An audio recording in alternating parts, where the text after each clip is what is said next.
അല്ല കോൺഗ്രസ് ആരാ ഈ നിയമം ഉണ്ടാക്കിയത്? 1972 ഇന്ദിരാഗാന്ധി അല്ലേ?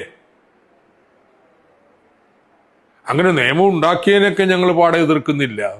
പക്ഷെ അതിനുശേഷം 7 തവണ നിയമം ഭേദഗതി ചെയ്തു. 7 പ്രാവശ്യവും അത് കൂടുതൽ കർക്കശമാക്കാനാണ്. ആ 7-ൽ 5 ഭേദഗതിയും നിങ്ങൾ കോൺഗ്രസ് ജാഥ നടത്തുന്നവരാ പാർലമെന്റിൽ അവതരിപ്പിച്ച് പാസ്സാക്കി.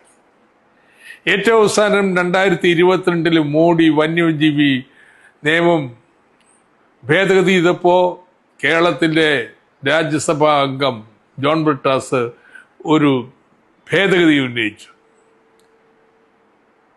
ക്ഷുദ്രജീവികളായിട്ട് ശല്യക്കാരായ മൃഗങ്ങളെ പ്രഖ്യാപിക്കുന്നതിനും നടപടിയെടുക്കുന്നതിനും സംസ്ഥാനങ്ങൾ കൂടി അധികാരം വേണം. നിങ്ങൾ കോൺഗ്രസ് എംപിമാരിൽ ഒരാൾ വാദിച്ചോ? ആ ഭേദഗതിയെ പിന്താങ്ങിയോ? ഇല്ലല്ലോ. എന്തുകൊണ്ട്?